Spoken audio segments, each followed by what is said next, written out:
Salut les abonnés, j'espère que vous allez bien. Aujourd'hui, je continue à vous lire la Bible et nous sommes à la Genèse, au chapitre 41. Joseph devant le Pharaon. Au bout de 2 ans, le Pharaon fit un rêve dans lequel il se tenait près du fleuve. Alors, 7 vaches, belles et grasses, sortirent du fleuve et se mirent à brouter dans la prairie. 7 autres vaches laides et maigres sortirent du fleuve après elles et se tinrent à côté d'elles au bord du fleuve. Les vaches laides et maigres mangèrent les 7 vaches belles et grasses, puis le Pharaon se réveilla. Il se rendormit et fit un second rêve.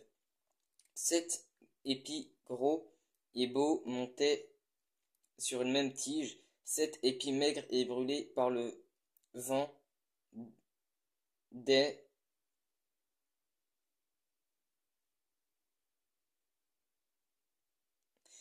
d'est poussèrent après eux.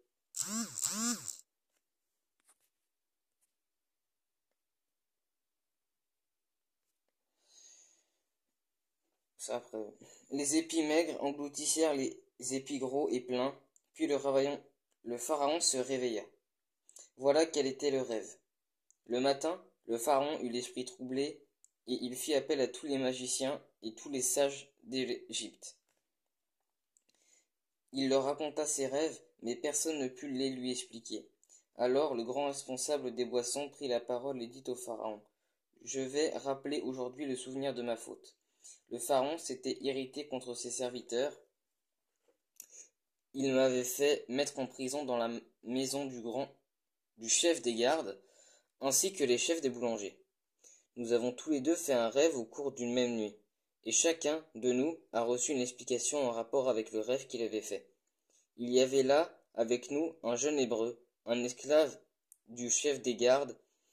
Nous lui avons raconté nos rêves et il nous les a expliqués. Tout s'est produit conformément à l'explication qu'il nous avait donnée. Le Pharaon m'a rétabli dans mes fonctions et a fait pendre le chef des boulangers. Le Pharaon fit appel à Joseph. On s'empressa de le faire sortir de prison. Il se rasa, changea de vêtements et se rendit vers le Pharaon. Le Pharaon dit à Joseph: J'ai fait un rêve, personne ne peut l'expliquer, et j'ai appris à ton sujet que tu expliquais un rêve après l'avoir entendu. Joseph répondit au Pharaon: Ce n'est pas moi, c'est Dieu qui donnera une réponse favorable au Pharaon. Le Pharaon dit alors à Joseph: Dans mon rêve, je me tenais sur le bord du fleuve. Alors, 7 vaches grasses et belles sont sorties du fleuve et se sont mis à brouter dans la prairie. 7 autres vaches sont sorties après elles, maigres, très laides et décharnées. Je n'en ai pas vu d'aussi laides dans toute l'Égypte. Les vaches décharnées et laides ont mangé les 7 premières vaches qui étaient grasses. Elles les ont englouties dans leur ventre après, sans qu'on s'aperçoive qu'elles y étaient entrées. Leur apparence était aussi laide qu'avant, puis je me suis réveillé. J'ai vu encore en rêve 7 épis pleins et beaux qui montaient sur une même tige, 7 épis vides, maigres, brûlés par le vent d'est, ont poussé après eux. Les épis maigres ont englouti les 7 beaux épis. Je l'ai dit aux magiciens, mais personne ne m'a donné l'explication. Joseph dit au Pharaon: Ce qu'a rêvé le Pharaon correspond à un seul événement. Dieu a révélé au Pharaon ce qu'il va faire. Les 7 vaches sont 7 années, et les 7 beaux épis aussi. C'est un seul rêve. Les 7 vaches décharnées et laides sont sorties après les premières sont 7 années, tout comme les 7 épis vides brûlés par le vent d'est. Ce sont 7 années de famine. C'est comme je viens de le dire au Pharaon. Dieu montre au Pharaon ce qu'il va faire. Il y aura 7 années de grande abondance dans toute l'Égypte, 7 années de famine les suivront, et l'on oubliera toute cette abondance en Égypte. La famine détruira le pays. Cette famine qui suivra sera si forte qu'on n'apercevra plus de l'abondance dans le pays. Si le Pharaon a vu le rêve se répéter, c'est que la décision est ferme de la part de Dieu et qu'il la mettra rapidement en œuvre. Maintenant que le pharaon choisisse un homme intelligent et sage et qu'il le mette à la tête de l'Égypte, que le pharaon établisse des commissaires sur le pays pour prélever un cinquième des récoltes de l'Égypte pendant les 7 années d'abondance, qu'il rassemble tous les produits de ces bonnes années à venir, qu'il amasse sous l'autorité du pharaon du blé et des vivres dans les villes et qu'ils aient la garde.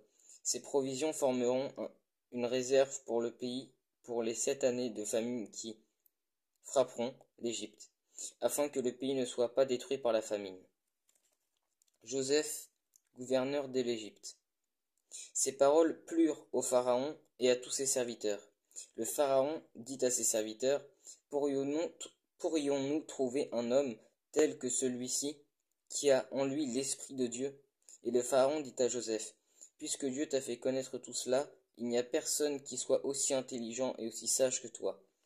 Tu seras responsable de ma maison et de tout mon peuple, et tout mon peuple obéira à tes ordres. Le trône seul m'élèvera au-dessus de toi. Le pharaon dit à Joseph, vois, je te donne le commandement de toute l'Égypte. Le pharaon retira l'anneau de son doigt et le passa au doigt de Joseph. Il lui donna des habits en fin lin et lui mit un collier d'or autour du cou. Il le fit monter sur le char qui suivait le sien et l'on criait devant lui, à genoux!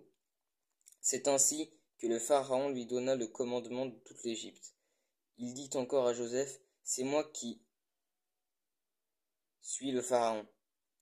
Mais sans ton accord, personne ne lèvera la main ni le pied dans toute l'Égypte. Le pharaon appela Joseph Tsafnat Paenéach, qui signifie littéralement celui qui découvre des choses cachées.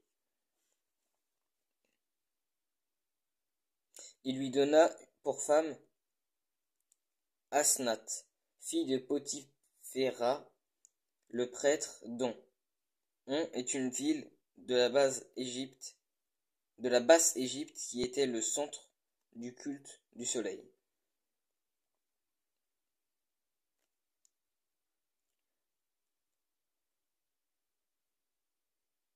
Joseph partit pour visiter l'Égypte. Il était âgé de 30 ans lorsqu'il se présenta devant le pharaon, le roi d'Égypte. Il quitta le pharaon et parcourut toute l'Égypte. Pendant 7 ans de fertilité, la terre rapporta abondamment. Joseph rassembla tous les produits de ces 7 années en Égypte. Il entreposa des vivres dans les villes en mettant à l'intérieur de chaque ville les produits des campagnes environnantes. Joseph amassa du blé comme le sable de la mer, en quantité si considérable que l'on cesse de compter parce qu'il y en avait plus de nombre. Naissance de Manassé et Éphraïm. Avant les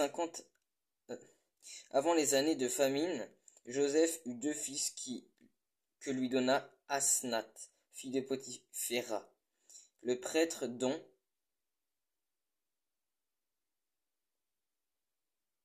Joseph l'appela l'aîné Manassé, car, dit-il, Dieu m'a fait oublier toutes mes peines et toute ma famille. Et il appela le second Éphraïm, car il dit, Dieu m'a donné des enfants dans le pays de mon malheur. Les 7 années d'abondance qu'il y eut en Égypte passèrent, et les 7 années de famine commencèrent à venir, comme Joseph l'avait annoncé. La famine régna dans tous les pays, mais dans toute l'Égypte il y avait du pain. Quand toute l'Égypte commença à avoir faim, le peuple cria au pharaon pour avoir du pain. Le pharaon dit à tous les Égyptiens, allez vers Joseph et faites ce qu'il vous dira. La famine régnait sur tout le pays. Joseph ouvrit tous les centres d'approvisionnement et vendit du blé aux Égyptiens, car la famine était forte en Égypte. on arrivait de tous les pays en Égypte pour acheter du blé à Joseph, car la famine était forte partout. Voilà, c'était le chapitre 41 de la Genèse, j'espère que ça vous a plu. Si vous avez des questions, comme d'habitude, n'hésitez pas à me les poser en commentaire YouTube et TikTok, à peu près par ici sur TikTok, et soyez bien.